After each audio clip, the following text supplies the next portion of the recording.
Nah, he was great.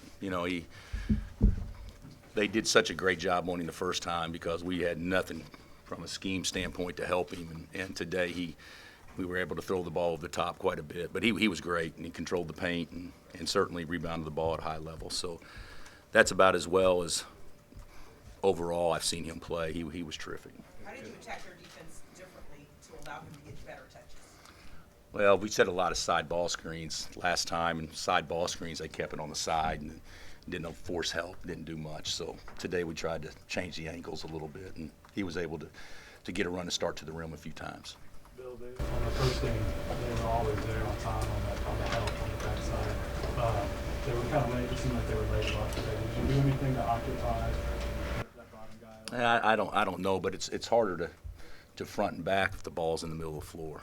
It's much easier when the ball's on the side. So that was probably, and the guy that they would help off of was Marcus, when that's who Vidal was guarding, but Marcus had the ball the majority of the time. So that may have been a little bit of it, but I don't know. Besides just schematically, do you see something different in Doak, like mentally, as far as being driven?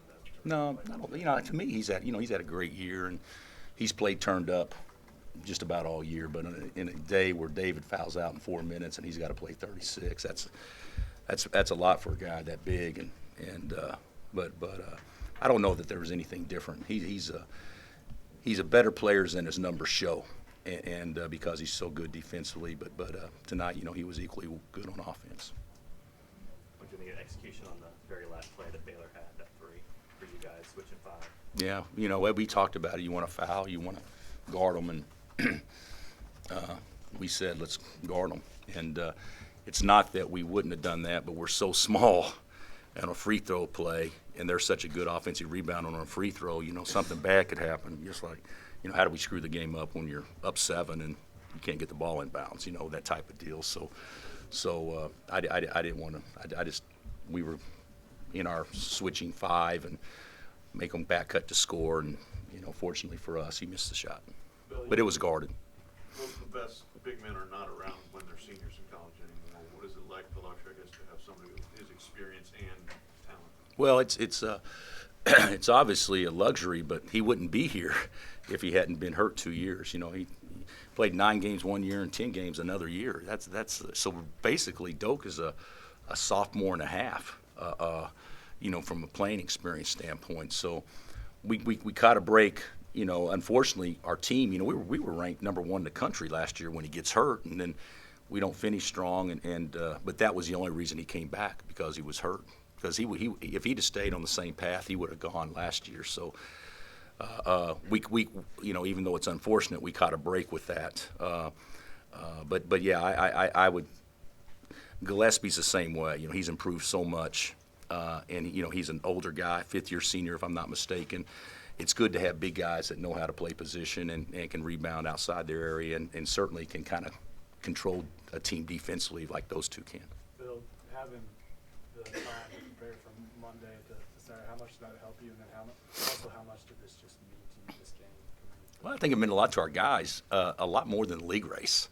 We didn't talk about the league race. It meant a lot to us from they beat us the first time at home, and that didn't. And they controlled it.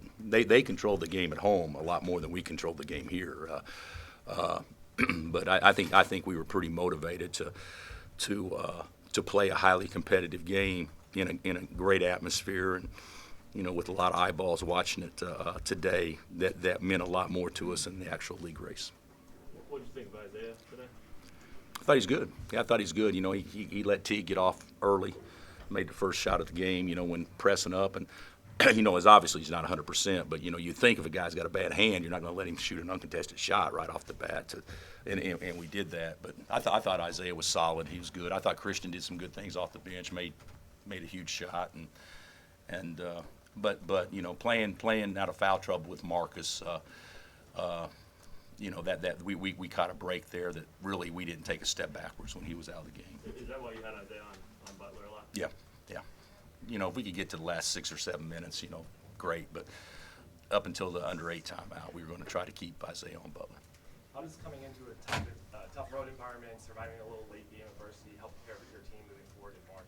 I don't know. I don't know. We got some things that we can obviously correct, but this is probably the best environment we played in this year until Saturday, and then until the following Saturday. I mean, we usually catch guys in pretty good environments, but this was as good or better than any environment we played in this year. It was fun. It was fun to be a part of it. What kind of quality are these two teams playing with right now? I mean, 5 combined losses between them at this point in the year. I mean, how good are these teams right now? You'd have to ask somebody that probably covers it nationally more than me.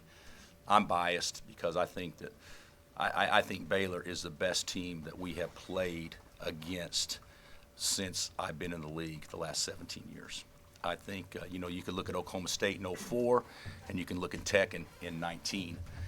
But I think at the same stage, Baylor has played better than both of those teams at the same stage. So I don't know how it's going to finish, but I would certainly feel pretty strongly about that. So, and I think that we're not the most visually attractive team to watch at times, but I do think that we got a nice squad, and I think it speaks well for our league to have two teams that have done so well be at the top of it. Those hiccups late bother you, letting them in it? Yeah, it bothered me. I mean, the game's never over, but gosh dang, I mean, we made a couple mistakes that you can't make late, and it's things that we work on. But obviously, game pressure is a little bit different than going against the scout team. What did you think about the way you guys overall just defended Butler today in your game against them? I thought we played. He got his, but he's going to get his. I thought we did great. I wish Mark could have stayed on him. I think it would have helped us if Marcus could have stayed on him, but I didn't want to risk him getting his 4th foul early. But he's good. I mean, he's terrific. I mean, they got they got 3 or 4 guys that you can make a strong case for first team all league. Depending on which day you watch them and everything. So and certainly Butler can make a case for player of the year in the league. I mean, he's a good player. What about Dotson? How impressed were you with them? I thought he played great. I thought I don't know how many turnovers Dot had. 2 turnovers, and the ball's in his hand all the time. And I thought he played great. And he's fast, and he can't get around Mitchell very good. That's how fast Mitchell is. But the plays that he made getting to the hole there midway through the second half were pretty big for us. When that horn went off, you maybe saw it wrong, but you kind of walked toward him and particularly like pumping him up. Was it because of the defense he played on that last possession? No, I don't know, Jason. You can you're reading into stuff way too much. So I really don't know. Was it one of the best locker rooms of the year? Yeah, it was. It was. Yeah, we were excited. The kids are excited. They deserve to be. All right, It was a great game. Thank you.